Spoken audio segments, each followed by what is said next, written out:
పెద్ద చిన్న వదిన గిదిన వరసే లేదు. చాలా పెడసరిగా మాట్లాడింది.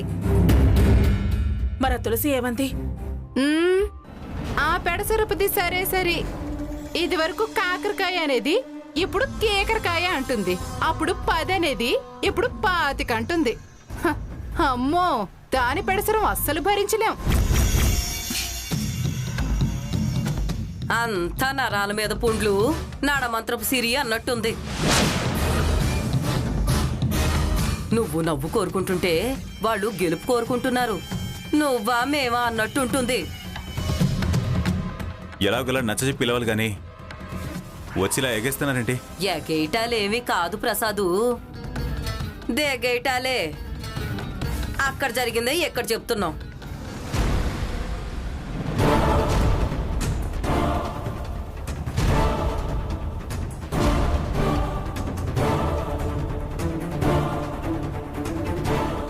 ఈ టెన్షన్ భరించడం కన్నా ఆ ఫ్యామిలీతో కలివిడిగా ఉంటే మంచిది. అవసరం నాది. బెట్టుకుపోవడం కన్నా ఓ మెట్టు దిగి వెళ్లి పిలిచి రావటం బెటర్. సత్యవతి, కుంకుమరిని తీసుకుని నువ్వు నా వెంట రావే. గోవిందా గోవిందా. అత్తయ్య ఒక స్టెప్ కిందకి దిగింది. ఇక నేను షిఫ్ట్ అవ్వడమే మంచిది. పిచ్చుకొతలు కోయి మాకు. ఇది వేరు అది వేరు. ఇది సత్యనారాయణ వ్రతం. వాయనాలు వరాలు ఎన్నైనా కోరచ్చు. నువ్వు అవసకనం కూతలు కోయి మాకు. పదండి.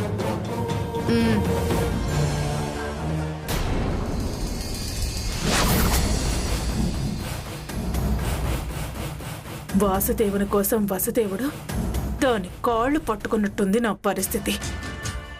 చీపో అనే వాళ్ళని ప్రేమగా చుచ్చు నా బంగారం అని పిలవాల్సి వస్తుంది. అంతా నా కర్మ.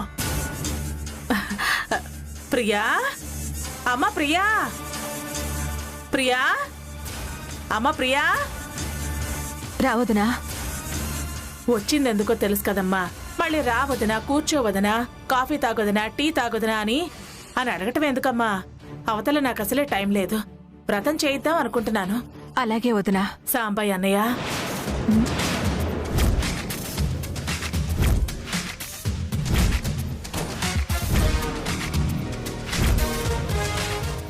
నిన్ను నేను పిలవలేదని మళ్ళీ అనుకుంటావేమో. అసలే వియ్యంకుడు అయ్యావు. హెడ్గా ఉన్నప్పుడు వేరు. ఇప్పుడు బంధుత్వం పెరిగింది కదా, దగ్గరైంది కదా. మీ బావగారికి నువ్వు వియ్యంకుడు అయ్యావు కదా. నీ హోదాను నువ్వు పెంచుకున్నావు కదా.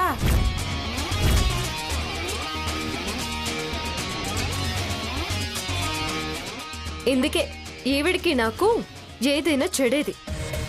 హోదాలు ఈవిడికే ఉన్నట్టు, అవతల వాళ్లకు లేనట్టు. చెట్టుని బట్టే గాలి. ఏ చెట్టైనా ఆక్సిజన్ ఇచ్చేది. కోడలు గారు,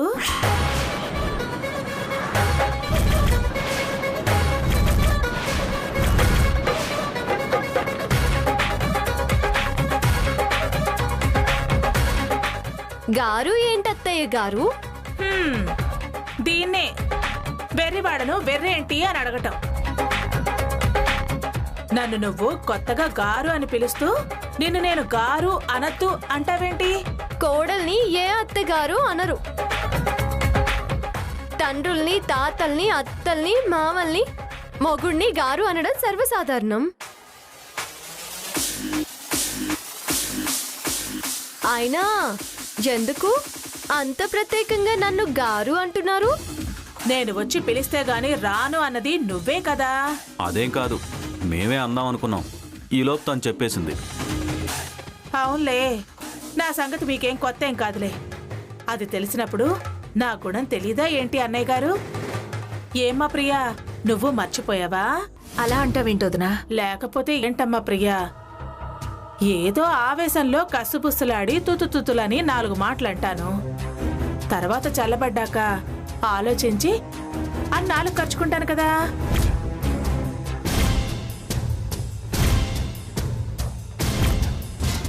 అనవసరంగా బాధ పెట్టానే అని పశ్చాత్తాపడతాను. పిల్లలు వ్రతం చేసుకోకపోతే ఏం బాగుంటుంది చెప్పమ్మా? ఏదో జరుగుతుందేమోననే భయం. వాడి మొహంలో ఆ భయం స్పష్టంగా కనిపిస్తోంది నాకు. అందుకే మనసు మార్చుకున్నానమ్మా. వ్రతం చేయిద్దామని నిర్ణయించుకున్నాను.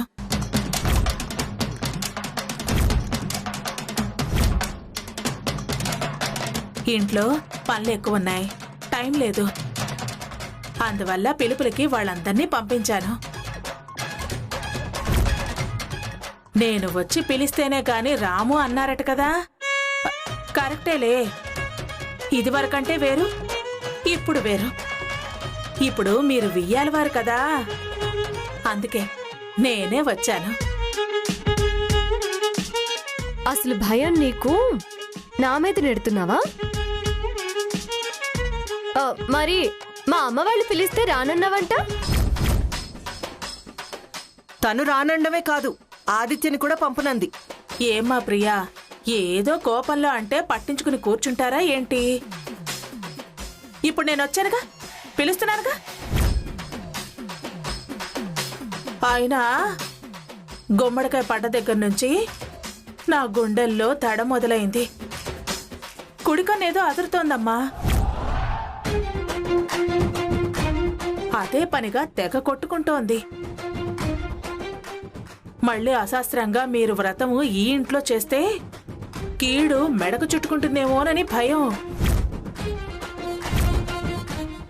ఆ తర్వాత ఆలోచనల్లో అభిప్రాయాల్లో మార్పులు వచ్చాయి.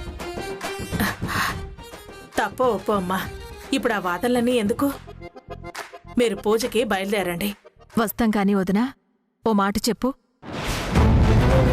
దీన్ని గడప దాటనివ్వను అన్నావు కదా, గుమ్మడికాయ శాంతి అని ఏదో అన్నావు కదా, మరిప్పుడు గడపెలా దాటనిస్తావు? అందుకే వ్రతం లాన్లో ఏర్పాటు చేశాను. ప్రహరీ లోపలంతా మనదే కదమ్మా. వనంలో పూజ చేస్తే పుణ్యం ఎక్కువ అంటారు. పైగా కార్తీక మాసం, వనభోజనాల తంతు కూడా కలిసొస్తుంది.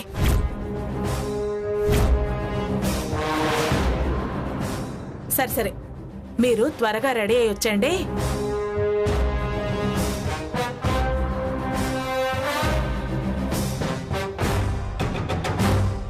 కోడలి పిల్ల తప్పకుండా రావాలి. వస్తావు కదూ? పెళ్ళొస్తాను ప్రియా. వస్తానన్నయ్యా, తప్పకుండా రావాలి.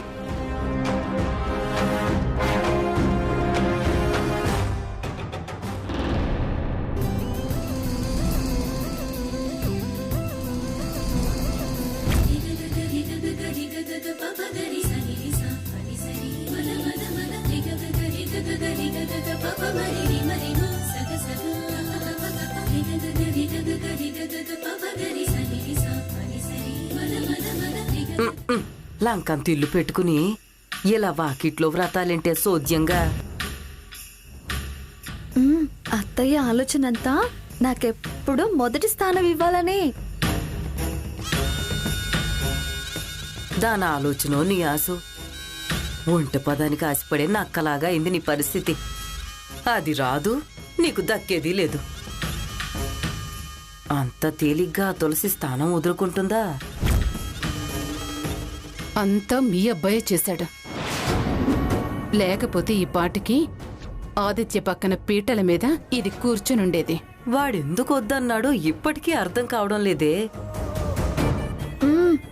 నాన్నని ఖచ్చితంగా మావయ్యే టౌన్ తుపాకీ చూపించి భయపెట్టుంటాడు.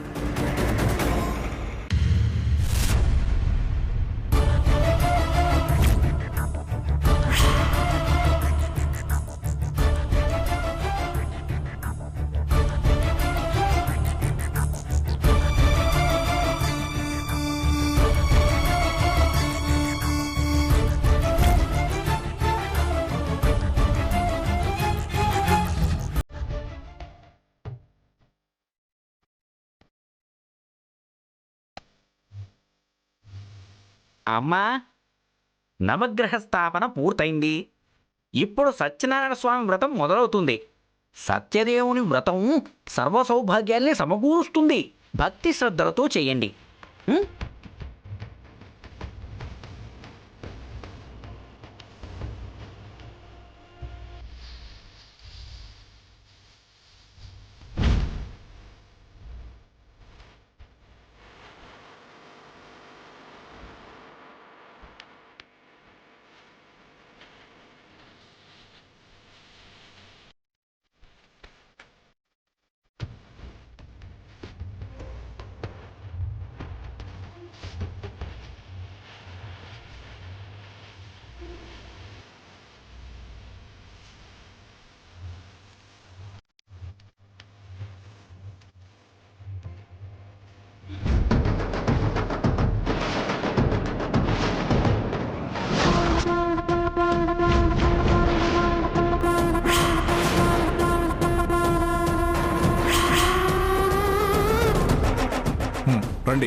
ఆదిత్య, నువ్వు పూజ మీద దృష్టి పెట్టు. నానమ్మ వచ్చేసారు. We're from income tax department. ఓ మావయ్య ఇన్కమ్ ట్యాక్స్ వాళ్ళని వ్రతానికి పిలిచారా? ఆయనేం పిలవలేదు. ఓ వ్రతానికి మీరే వచ్చారా? తులసి ఊరుకో. మేము వ్రతానికి రాలేదండి, డ్యూటీ పని మీద వచ్చాం. అన్నీ తెలిసి ఎందుకే అంత అమాయకంగా అడుగుతావు? సార్ ప్రసాద్ గారు, సార్ మీరు సరిగ్గా టైంకి వచ్చారు. నాకు ఆదిత్యకి మొన్ననే పెళ్ళైంది సార్. సత్యనారాయణ వ్రతం చేసుకుంటున్నాము. మీరు డ్యూటీ మీద వచ్చినా వ్రతం డిస్టర్బ్ చేస్తే పాపం తగులుతుంది సార్.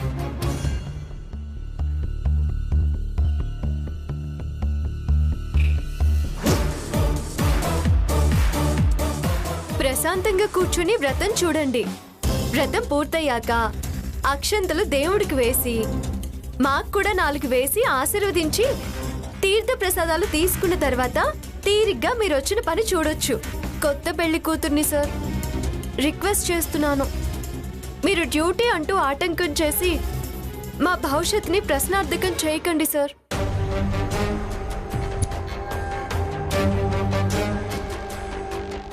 ఎంత తెలివైన దానివి. ఎవరిని ఎలా మాటలతో కన్విన్స్ చేయాలో నీకు బాగా తెలుసు. సాంబయ్య, వాళ్ళకి కావాల్సిన ఏర్పాట్లేంటో చూడండి. రండి సార్, కూర్చోండి సార్. పర్వాలేదండి. కూర్చోండి సార్. మేము పూజ మధ్యలో లేచి పారిపోము. మీరు పూజ చూడండి. పర్వాలేదులేమ్మా, వ్రతం అంటున్నారు కదా, మేము నుంచోనే ఉంటాం.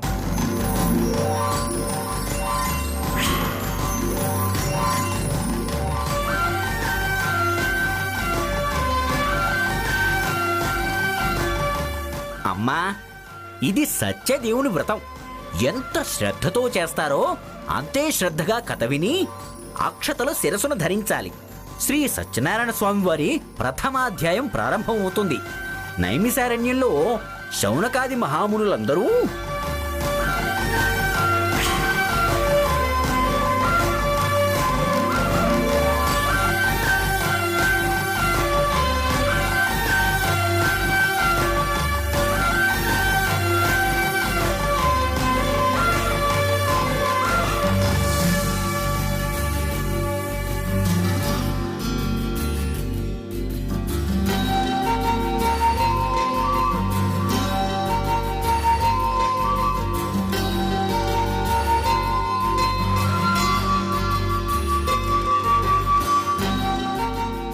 ఇక్కడితో ప్రథమాధ్యాయం సంపూర్ణమవుతుంది.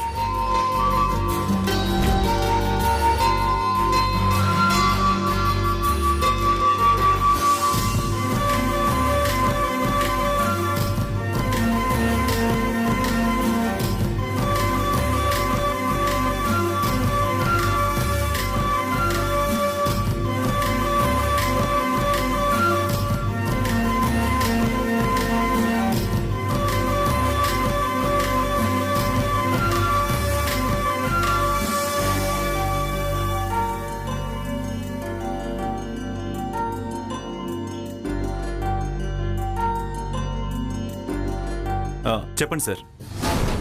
చూడండి ప్రసాద్ గారు, ఇవి మీ అబ్బాయి పెళ్లికి సంగీత్కి అయిన ఖర్చుల డీటెయిల్స్. ఇవి మండపం, పెళ్లి డెకరేషన్స్, భోజనాలకు సంబంధించిన డీటెయిల్స్. మీ శాలరీ, మీ సర్వీస్ వివరాలు టాలీ కావడం లేదు. ఈ ఖర్చులన్నీ ఎలా మీట్ అయ్యారు? సార్, నేను ఇన్వాల్వ్ అవ్వచ్చా? ఎందుకండి? సార్, మా మావయ్యకి ఇదంతా కొత్త, కాస్త టెన్షన్లో ఉన్నారు.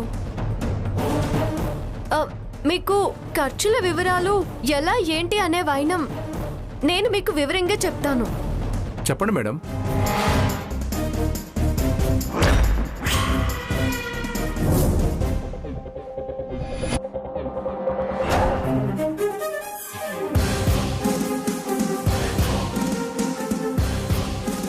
సార్, ఇవి సిటీ అవుట్కట్స్ లో మా అమ్మ పేరునున్న పొలం కాగితాలు కూతురిగా నాకు గిఫ్ట్ గా ఇచ్చారు. దాన్ని నేను నాకు కాబోయే భర్త ఆదిత్యకు గిఫ్ట్ గా ఇచ్చాను. వాళ్ళు దాన్ని బేరం పెట్టగా అడ్వాన్స్ గా వచ్చిన డబ్బు వివరాలు ఇవి. అన్ని ఖర్చులు మా మామయ్య పెట్టుకుంటున్నారని, మా మామయ్యకి భారం కాకూడదని, ఇలాంటి సమస్యలు ఎదురవ్వకూడదు అని మా అమ్మ బంగారం, నా బంగారం దనక పెట్టి కాస్త ఖర్చు భరిద్దామని క్యాష్ గా మా మామయ్యకి మేమిచ్చిన సొమ్ము తాలూకు డీటెయిల్స్ ఇవి.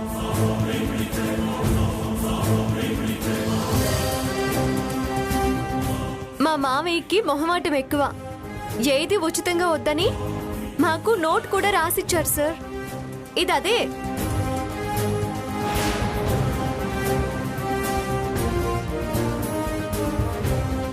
మీరు అడిగిన ఖర్చులకి మేం చూపించే ఆధారాలకి సరిపోయింది కదా. కావాలంటే టాలీ చేసి చూడండి. ఓకే, ఇవిగోండి సార్. పట్టుకో.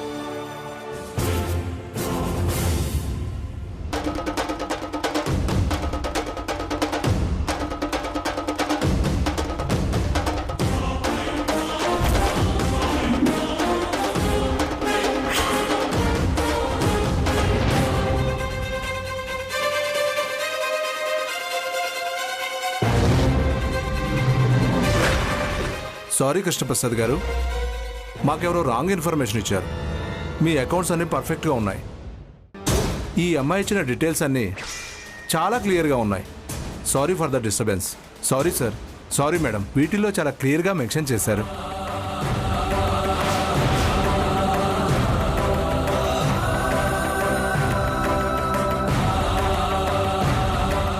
ఉంటాం sir. Sorry for the disturbance. పదండి.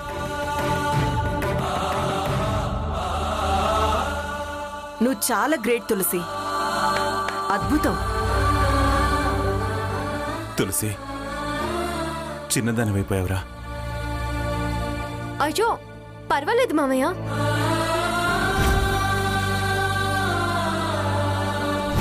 ఎంతైనా తులసి బాగా తెలివైంది. ఎంత బాగా మేనేజ్ చేసింది. వాళ్ళ నోళ్లు మూయించింది. నాకు నువ్వంటే పడదు, కానీ నీకు కోడలయ్యే అర్హత ఉందే. అమ్మయ్య, ఎంత భయపడ్డాము. తులసి సమస్యని అలా చేత్తో తోసేసింది. తులసా మజాకా? అసలు వాళ్ళకి తప్పుడు సమాచారం ఎవరిచ్చుంటారు? ఇంకెవరు? ఆశ నెరవేరలేదు అన్న అసంతృప్తి శాల్తీలున్నాయిగా. అంటే మేమనా? మాకేం తెలీదు. ఎవరి మీద ఒట్టేమంటే వాళ్ళ మీద ఒట్టేస్తాం. గుమ్మడికాయ దొంగ ఎవరు అంటే భుజాలు తడుకోవడం ఎందుకు?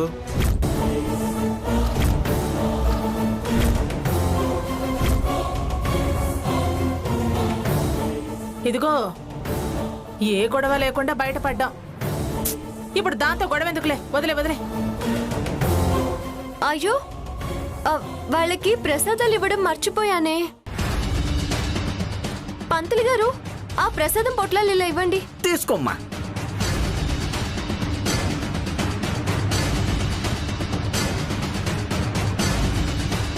ఆగండి, ఇదిగోండి ప్రసాదం. మీరు మాత్రం యాక్టింగ్ వాళ్ళే చేశారు. మీకు రావాల్సిన డబ్బులన్నీ నేను రేపే పంపించేస్తాను. గూగుల్ పే చేసేస్తాను. నన్ను నమ్మండి. అయ్యో వర్షం వచ్చేలా ఉంది, మళ్ళీ మీరు తడిచిపోతారు. వెళ్ళండి వెళ్ళండి వెళ్ళండి.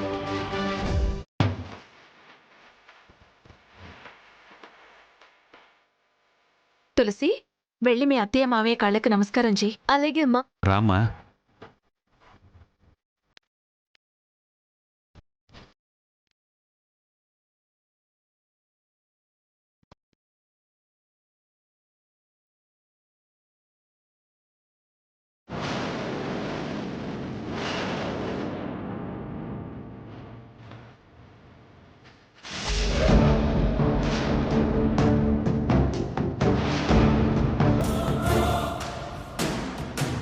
కాళ్ళు దూరంగా పెట్టుకున్నంత మాత్రాన కోడల్ని కాకుండా పోను దుర్గమ్మ.